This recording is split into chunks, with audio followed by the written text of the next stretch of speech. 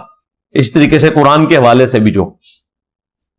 لیکن میں نے کہیں مفتی صاحب کو گستاخ نہیں کہا. یہ مفتی صاحب بالکل الزام لگا رہے ہیں. میں نے اس عمل کو گستاخی کہا اور وہ اپنے عقیدے کے پوائنٹ آف ویو سے, نہ یہ کہ میں نے کہا کہ انہوں نے گستاخی کی ہے. یہ میں نے بات نہیں کی. جواب نمبر 4. اب میں ان کو ان کے گھر کی خبر دیتا ہوں. مفتی صاحب, آپ کے جو اپنے دیوبندی علماء نے جو کچھ آپ کے بارے میں کہا, ان کے بارے میں تو آپ نے ایک جملہ بھی نہیں بولا.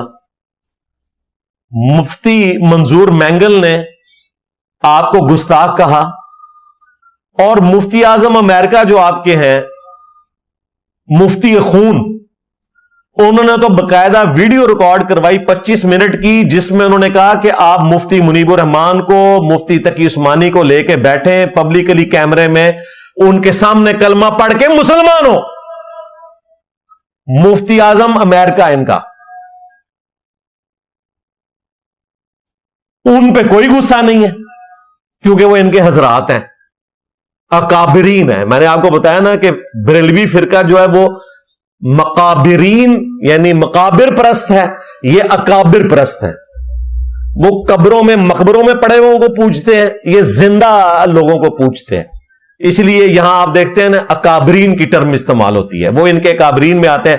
جو کہہ رہا ہے کہ تم تجدید نکاح کرو, تجدید ایمان کرو, تجدید بیعت کرو, اور مفتیوں کے سامنے بیٹھ کے کرو, کیمرے میں آگے کرو, اس کے بارے میں تم نے ایک جملہ بھی نہیں بولا.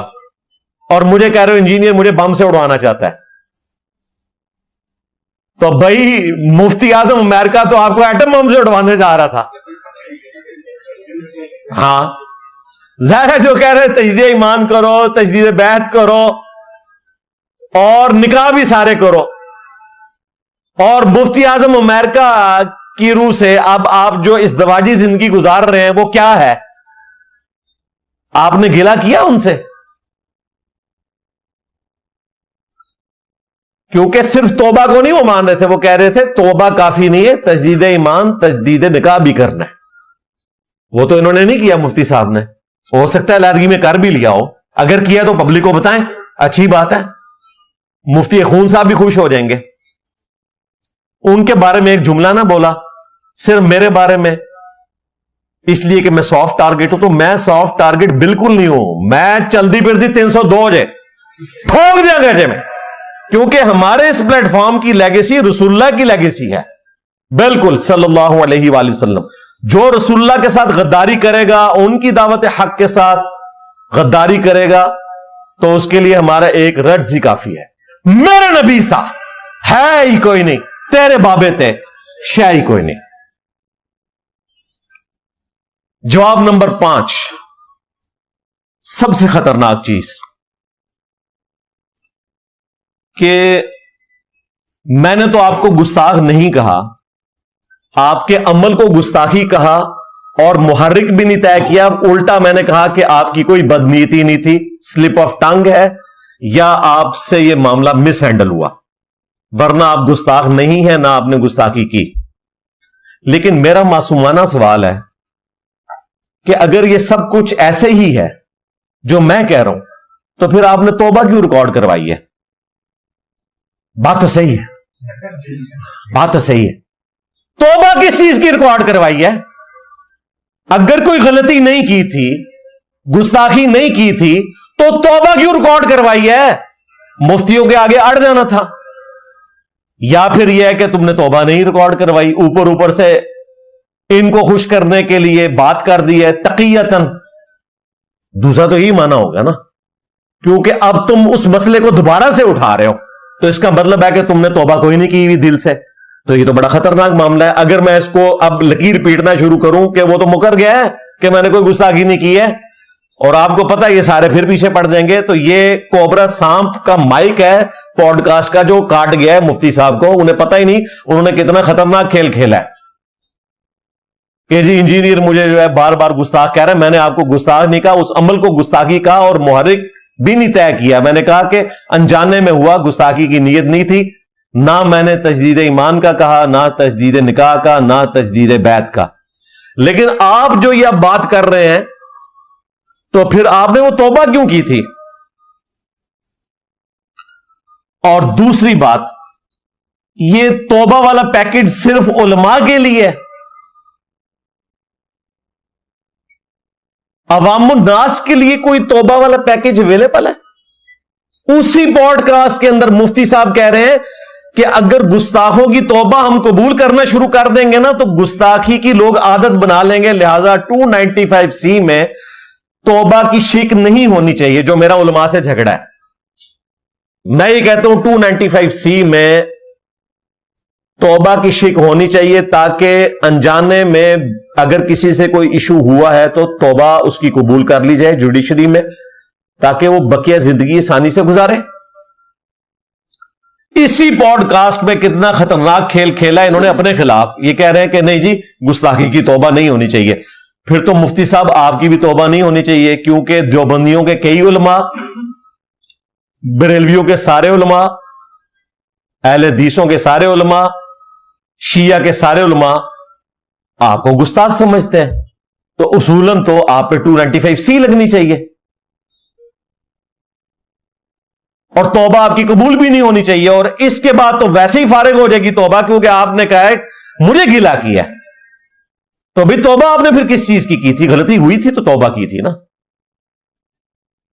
اور یہ پیکج میں علماء سے کہوں گا باقی لوگوں کے لیے بھی رکھیں. رہے مفتی صاحب تو میں انہیں کہوں گا کہ اس توبہ کے پیکج کی وجہ سے ہی آپ بچے ہیں. ادروائز اگر یہ توبہ کا پیکج آپ کے لیے آفر نہ ہوتا, محدود مدت کے لیے, وہ جس طرح موبائل کمپنیاں لگاتی ہیں نا پیکج, جو آپ کے لیے لگا, اگر یہ نہ ہوا ہوتا تو آج آپ اپنے بزرگوں کے پاس پہنچ چکے ہوتے. اچھا اس کا بھی برا مناتے ہیں یہ, یار برا کیوں بناتے ہو؟ اگر تمہیں یقین ہے تمہارے بزرگان دین جنت میں ہے تو میں تو تمہیں دعا دے رہا ہوں نا. تو مجھے کون آ کہ انجینئر جو ہے وہ رسول اللہ, خلفائے راشدین اور آل البیت کے پاس پہنچ جائے؟ میرے لیے دعا ہے. میرے تو بزرگ وہی ہے نا, میں تو آڑے ہوں مندہ ہی کوئی نا, اور کہتے بھی میرا جھگڑا ہی ہے نا, میں ان کے بابوں کو نہیں مانتا. تو جب ہم تمہیں دعا یہ دیتے ہیں تمہارے بزرگوں کو کہ وہ مر کے اپنے بزرگوں کے پاس پہنچ گئے, تو اس کا برا نہ مانا کرو. تم تو اپنے بزرگوں کو جنتی سمجھتے ہو. میں نے یہ تو نہیں کہا کہ وہ ابو جہل کے پاس پہنچ گئے یا فرعون کے پاس پہنچ گئے, میں کہتا ہوں اپنے بزرگوں کے پاس پہنچ گئے. تو یہ تو دعا ہے تمہارے لیے. تو مفتی صاحب اگر یہ توبہ کا پیکج 295C میں نہ ہوتا تو سارے فرقوں کے نزدیک اور بعض دیوبندی علماء کے نزدیک بھی آپ کے لیے بھی توبہ کی پھر یہ پیکج قابل قبول نہیں ہے, اور آپ کو بزرگوں تک ہی پہنچنا پڑے گا. تو اس لیے یہ خطرناک کھیل نہ کھیلیں, اللہ سے ڈر جائیں, اور آئندہ بھی گفتگو کرتے ہوئے احتیاط کریں. لیکن اگر آپ کو اس قسم کی بات کریں گے تو ہماری مجبوری ہوتی ہے جواب دینا. بڑے لوگوں کو میں جواب ضرور دیتا ہوں, چھوٹے موٹے تو آپ کو پتہ ہے آئے دن کیا کچھ نہیں بولتے رہتے, بیچارے چیخ چیخ کے چپ کر گئے, میں نے جواب نہیں دیا, منتیں مارتے ہیں. لیکن بڑے لوگوں کو میں جواب اس لیے دیتا ہوں کہ پبلک میں ان کی سے ہے, لوگ ان کی بات سنتے ہیں.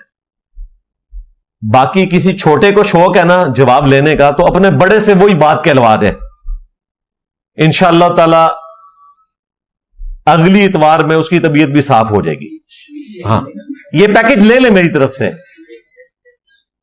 مجھے بعض لوگ اپروچ کر کہتے ہیں فلاں مفتی سامنے آیا, فلاں مولوی سامنے آیا, فلاں سپیکر سامنے آیا, آپ اس کا جواب دیں. میں نے کہا کوئی مسئلہ نہیں ہے, بڑے مفتیوں سے جواب دلاؤ.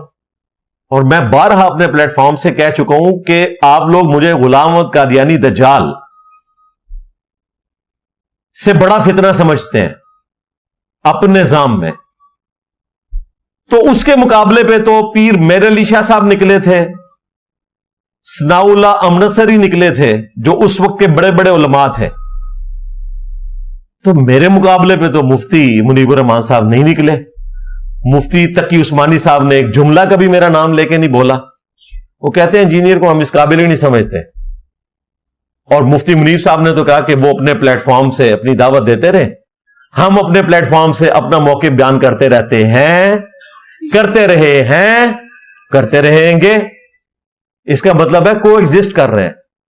پیچھے ساتھ رضوی صاحب بچے تھے، چمی ان کے لیے چیلنج کر کے پیچھے ہٹ گئے. انہوں نے کہا ٹھیک ہے انجینئر صاحب اپنا کام کریں. ان کا امت کو میں فرقوں میں نہیں ڈالنا چاہتا، تفرقے میں نہیں ڈال. بہت اچھی بات ہے، کو ایگزسٹ کر رہے ہیں. ہو سکتا ہے میں اگلی ووٹ کرین نو لا دیا، کوئی پتہ نہیں. مجھے جینے کا حق دے رہے ہیں نا، تو بہت اچھی بات ہے. اس کا مطلب ہے سب لوگ سمجھتے ہیں کہ انجینئر صاحب بات صحیح کر رہے ہیں. مجھے بتائیں جو کچھ میں بریلویوں کے بارے میں کہتا ہوں، کیا اہل حدیث کہتے ہیں میں غلط کہہ رہا ہوں؟ کہہ رہے ہیں بالکل ٹھیک ہے. رفع الاجدین دیتے زور دیا کرو انجینئر صاحب. جو کچھ میں اہل حدیث کے بارے میں کہتا ہوں یزید کے مسئلے میں اور باقی کریٹیکل ایشوز میں، بریلوی کہتے ہیں بالکل ٹھیک کر رہا ہے. اسی طریقے سے جو میں شیعہ کے بارے میں بات کرتا ہوں ماتم کے حوالے سے، عقیدہ امامت کے حوالے سے، سنی کہتے ہیں بالکل ٹھیک کر رہا ہے. تو میرے ساتھ سارے یہ ایگری کرتے ہیں. لوگ کہتے ہیں نا سارے انجینئر کے خلاف ہیں، یہ آپ جملہ غلط بول رہے ہیں. سارے میرے ساتھ ہیں ہر اس مسئلے میں جس میں ان کے مخالف شخص کی کلاس لی جا رہی ہو. لہذا بریلوی مجھ سے خوش ہیں جو کچھ میں باقی فرقوں کے بارے میں بات کرتا ہوں، سوائے جو میں بریلویوں کے بارے میں کرتا ہوں. تو کوئی مسئلہ نہیں ہے اس معاملے میں. دیوبندی مجھ سے خوش ہے، اہل حدیث خوش ہیں، تو سارے خوش ہیں. عوام تو سارے خوش ہیں، علماء بھی خوش ہیں. اپنے اپنے فرقوں کی جہاں منجی ٹھکتی ہے نا وہاں پہ ان کو پرابلم ہوتا ہے. جہاں دوسروں کی منجی ٹھوکری ہوتی ہے کہتے ہیں انجینئر صاحب کام چوک کے رکھو. ہاں بالکل لاج ہے نا. تھا اے ہے ہی کبر چاٹو نے جی، انہوں دا لاج ہی ہے. یہ کابو ہی تواڈے آئے نے جی. تو یہ آپ دیکھ لیں صرف چشمہ بدلنے سے کیا رزلٹ ڈفرنٹ آ جاتا ہے. تو میرے خیال ہے یہ جو میں نے گفتگو کی مفتی صاحب کے لیے کافی ہے. لیکن چونکہ ہم نے ٹاپک تو ڈسکس کرنا ہوتا ہے، یہ ٹاپک ایک کریٹیکل ٹاپک ہے ایتھیسٹ کے حوالے سے، نان مسلمز کے حوالے سے. تو میں انشاءاللہ 3 علمی پوائنٹس کی شکل میں آج حفاظت قرآن کے اوپر مزید ڈسکشن کروں گا. پھر انشاءاللہ تعالیٰ آپ کی یہ پرچیاں ہم کور کریں گے. لیکن تفصیل میں جانے سے پہلے ایک دفعہ درود شریف پڑھ لیں. اللہم صلی علی محمد وعلی آل محمد واصحاب محمد وازواج محمد وامت محمد اجمعین الی یوم الدین آمین. اچھا میرے بھائیو، اب 3 علمی پوائنٹس قرآن پاک کی حفاظت سے متعلق جو ایتھیسٹ کی طرف سے اور نان مسلمز کی طرف سے اکثر اوقات کوسچنز اٹھائے جاتے ہیں. ہمارے لائیو سیشن میں ہمارے کئی مسلمان بھائیوں نے بھی آ کے کئی وسوسوں کا اظہار کیا ہے، اور انٹرنیشنل فورمز کے اوپر بھی کئی ایک نان مسلم اسکالرز جو ہیں وہ مسلمانوں کے اوپر قرآن پاک کے حوالے سے اس طرح کے بلیمز لگاتے ہیں، کیونکہ انہیں بھی پتا ہے کہ دنیا پہ رسول اللہ کا واحد خلیفہ قرآن ہے. آپ صلی اللہ علیہ وآلہ وسلم کا واحد معجزہ ختم نبوت کی برکت سے، چونکہ قیامت تک کے لیے آپ علیہ السلام اللہ کے پیغمبر ہیں، آپ کے بعد کسی پیغمبر نے نہیں آنا، تو یہ آپ کا خلیفہ ہے دنیا پر. اسے مشکوک کرنے کا مطلب ہے کہ پروفٹ کی نبوت مشکوک ہو جائے. آج جتنے بھی نان مسلمز تحقیق کر کے اسلام لا رہے ہیں اس کے پیچھے یہی قرآن پاک ہے. اس کو مشکوک کرتے ہیں تو پورے کا پورا اسلام جو ہے وہ دھڑم سے نیچے آ جائے گا، نعوذ باللہ من ذالک. اس لیے وہ اس پہ اٹیک کرتے رہتے ہیں. تو میں نے آج موقع غنیمت جانا کہ میں الگ سے ایک ویڈیو بناؤں. ویسے میں نے مختلف اوقات میں اس ٹاپک کو ایڈریس کیا، لیکن ایک انٹلیکچوئل ترتیب کے ساتھ ایک ہی جگہ یہ ساری چیزیں ڈسکس کروں. 3 علمی پوائنٹس انشاءاللہ میں ڈسکس کروں گا. علمی پوائنٹ نمبر 1، ہم مسلمانوں کا یہ اجماعی عقیدہ ہے کہ یہ مصحف قرآن حکیم باللفظ محفوظ ہے، بالمفہوم نہیں. احادیث زیادہ تر بالمفہوم ہے، چند ایک باللفظ بھی ہیں، لیکن قرآن پاک ورڈ بائی ورڈ اللہ کا کلام ہے. اور اس میں کوئی تبدیلی نہیں ہے۔ ایون جو رسم الخط نبی علیہ السلام نے لکھوایا تھا اس میں بھی کوئی چینج نہیں آئی۔ یہ جو آپ کو زبر زیر پیش یا نقطے نظر آتے ہیں اس سے کوئی فرق نہیں پڑتا۔ اردو زبان میں بھی کئی الفاظ ہیں، مثلا اردو میں دن جو لکھا جاتا ہے، دال اور نون لکھا جاتا ہے، ہم دال کے نیچے زیر نہیں ڈالتے ہیں، لیکن ہمارے بچے کو بھی پتا ہے، میں نے دن یا داننی سے پڑھنا، کیونکہ دن اور دان کوئی لفظ نہیں ہے اردو کا، بغیر زبر زیر کے بھی ہم اسے دن ہی پڑھتے ہیں۔ اس طرح عربی زبان میں نقطوں کی بھی ضرورت نہیں، زبر زیر پیش کی بھی ضرورت نہیں، جو ہے وہی پڑھا جاتا ہے۔ اور جو نبی علیہ السلام نے کاتبین وحی کے ذریعے لکھوائی تھی چیز اللہ تعالیٰ کی وحی کی تائید کے ساتھ، اسی طریقے سے آج تک چل رہی ہے۔ حضرت جبرائیل علیہ السلام نے نبی صلی اللہ علیہ وآلہ وسلم پر قرآن کو اللہ کے اذن سے نازل کیا اور ترتیب بھی انہوں نے لگوائی۔ قرآن پاک میں کوئی گرامر کی غلطی موجود نہیں ہے، کوئی ڈکشنری کی غلطی موجود نہیں ہے۔ اگر کوئی ڈکشنری یا گرامر کی بنیاد کے اوپر قرآن میں کوئی عیب نکالنے کی کوشش کرے تو اپنی عقل کا علاج کروائے۔ اس کی وجہ یہ ہے کہ عربی زبان کی گرامر اور ڈکشنری بعد میں بنی ہے، زبان پہلے وجود میں آتی ہے۔ گرامر عربی دانوں کے لیے نہیں ہوتی ہے، ان نان عربک لوگوں کے لیے ہوتی ہے۔ جس طرح ہمیں پنجابی اور اردو کی گرامر سیکھنی نہیں پڑتی، ہماری مادری لینگویج ہے۔ ہاں، کسی نان پنجابی کو پنجابی سکھانی پڑے گی نا تو پھر اسے بتانا پڑے گا کہ یہ آپ نے ٹینس یوز کرنے ہیں، یہ آپ نے وربز یوز کرنے ہیں، پریپوزیشن یوز کرنی ہے۔ ہم تو بچپن سے بول رہے ہیں، ہم اہل زبان ہیں۔ اسی طریقے سے جو انگلش میں اہل زبان ہیں انہیں انگریزی سیکھنے کے لیے ٹینس سیکھنے کی ضرورت نہیں ہے، ٹینس ہمیں سیکھنے پڑتے ہیں۔ گرامر اور ڈکشنری بنائی جاتی ہے دوسری زبان کے لوگوں کے لیے کہ اسے سیکھیں، لہذا گرامر اور ڈکشنری کے اوپر قرآن پاک کو پیش نہیں کیا جائے گا۔ قرآن پاک اس سے مقدم ہے، وہ اس سے پہلے موجود ہے، اس کی بنیاد کے اوپر رولز بنائے جاتے ہیں۔ مثلا اگر کوئی شخص انگریزی میں کہتا ہے جی یہ سٹی کے جو سپیلنگ ہے اس میں CITY، سی جو ہے یہ ایس کی آواز دے رہا ہے، اور کینٹونمنٹ میں کینٹ میں سی جو ہے وہ کے کی آواز کیوں دے رہا ہے؟ تو اس کا جواب یہ ہوگا کہ اہل زبان اسے ایسے ہی بولتے ہیں، یہ ان کی زبان ہے، اس کو ایسا ہی بولنا ہوگا۔ اسی طریقے سے اردو زبان میں کیا اور کیا لکھنے میں تو ایک جیسے ہیں، لیکن جب جملے میں آئیں گے تو آپ کو پتا چل جائے گا کہ یہ کیا لکھا ہوا ہے یا کیا لکھا ہوا ہے۔ کیا تو سوالیہ نشان کے لیے اور کیا کرنے کے لیے، دونوں ایک طرح لکھے جاتے ہیں، بولنے میں فرق ہے، لیکن جملے میں جب لکھا ہوگا تو آپ کو پتا چل جائے گا۔ مثلا میں آپ سے جب پوچھوں گا کیا آپ لاہور گئے، یہ لکھ کر آپ کو میں دوں تو آپ یہ نہیں پڑھیں گے کہ کیا آپ لاہور گئے۔ اسی طریقے سے آپ نے اپنے گھر کا کام کیا تو اس کو کوئی نہیں پڑھے گا کہ آپ نے اپنے گھر کا کام کیا، یہ نہیں پڑھے گا۔ ہمیں پتہ ہے ہم اہل زبان ہیں، اس طرح عربی بھی اہل زبان ہے، اور قرآن پاک عربی زبان سے مقدم ہے، وہ بعد میں ڈیولپ کی گئی، اور یہ قرآن کی برکت ہے کہ عربی آج تک زندہ ہے، ورنہ 100 سال کے اندر ایک زبان ٹرانسفارم ہو جاتی ہے۔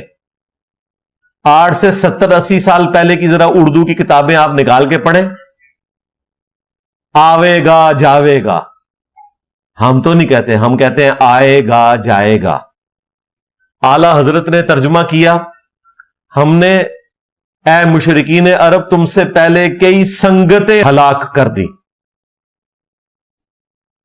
آج ترجمہ ہوتا ہے کئی قومیں ہلاک کر دی۔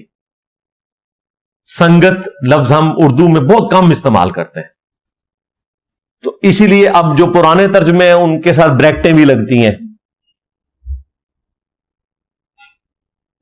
اور آج کی اردو میں اسے ٹرانسلیٹ کیا جاتا ہے. اس لیے تو اب نئے نئے ترجمے مارکیٹ میں آ رہے ہیں نا, اس وجہ سے کہ اردو زبان چینج ہو چکی ہے, انگریزی چینج ہو چکی ہے, لیکن عربی زبان قرآن کی برکت سے آج بھی زندہ ہے. ہاں جو کچھ چیزیں بعد میں ایڈ ہوئی, ظاہر ہے کہ اب ویڈیو کیمرہ بعد میں آیا تو اس کے لیے ڈکشنری میں لفظ بعد میں ہی ایڈ ہوگا نا, سپیکر کا لفظ بعد میں آیا تو بعد میں ایڈ ہوگا نا, لیکن جو اس زمانے میں چیزیں تھیں ان کے لیے جو الفاظ تھے آج بھی وہی الفاظ استعمال ہوتے ہیں, وہی پریپوزیشنز استعمال ہوتی ہیں. قرآن نے عربی زبان کو زندہ رکھا ہوا ہے. آج بھی آپ عرب کے کسی بدو سے جا کے قرآن پاک کو ڈسکس کریں, جو ان پڑھ جاہل ہوگا نا وہ بھی آپ کو بتا دے گا, اگر اسے کوئی اور دوسری زبان آتی ہے, کہ اس کا مطلب کیا ہے. آج بھی 1.5 کروڑ کرسچنز ایسے ہیں جو بائی برتھ عربک لینگویج جانتے ہیں, جو عربی کرسچنز ہیں. انہیں قرآن پاک کا ترجمہ دینے کی ضرورت نہیں, وہ قرآن پاک عربی میں پڑھ کے ہم مسلمانوں کے علماء سے بہتر سمجھ سکتے ہیں, کیونکہ ان کی زبان ہے.